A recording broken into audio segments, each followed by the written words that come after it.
Throughout human history, countless wars have been fought for land, power, and wealth. But in the 11th century, something different began. For the first time, an entire continent marched to war in the name of God.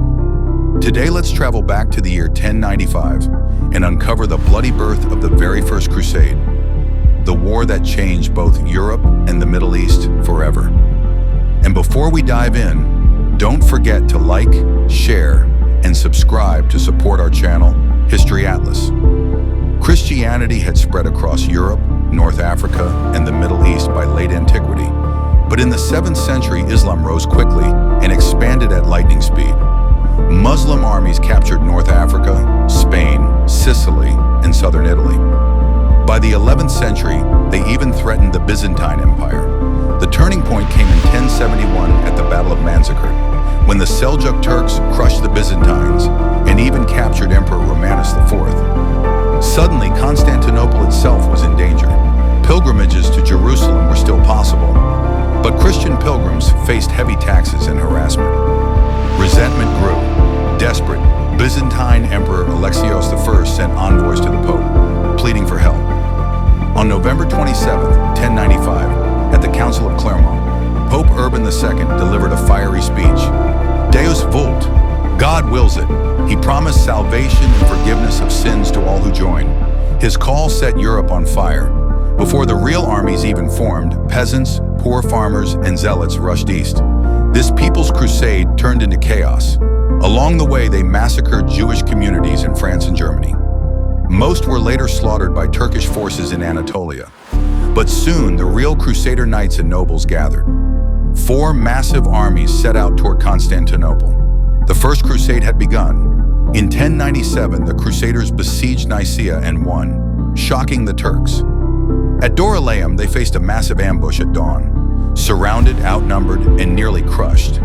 Reinforcements arrived just in time. The Turks were forced to retreat. Europe realized these Crusaders could actually win. Next came Antioch, one of the most important fortresses in the region. The siege dragged on for 8 brutal months. Famine, disease, and even earthquakes ravaged the Crusaders. Many deserted. Some even ate their horses to survive. At last, a trader named Firuz opened a gate. The Crusaders stormed in, only to find themselves immediately surrounded by a massive Muslim relief army.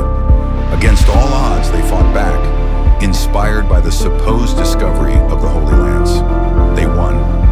Antioch was theirs, though it nearly destroyed them. In June 1099, the Crusaders finally reached Jerusalem. Exhausted, starving, but determined, they built siege towers and ladders. On July 15, 1099, Jerusalem fell. What came next shocked the world. Chroniclers wrote that blood ran ankle-deep in the streets as Muslims and Jews were slaughtered. For the Crusaders, this was divine victory. For the victims, it was a nightmare. Just weeks later, the Crusaders faced a new threat, the Egyptian Fatimid army. At Ascalon, though vastly outnumbered, the Crusaders fought with desperation and won another stunning victory. And so, by 1100, the Kingdom of Jerusalem was born, along with the Principality of Antioch, the County of Edessa, and the County of Tripoli. But instead of restoring land to Byzantium, these became Latin Crusader states, foreign kingdoms carved out of the Holy Land. The First Crusade was a shocking triumph, but also a disaster of humanity. It opened the door to 2 centuries of bloodshed, betrayal, and holy wars. And soon, a new leader would rise to challenge the Crusaders.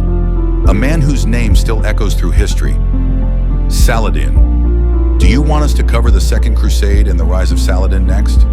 Hit like, subscribe, and stay tuned, because history has only just begun.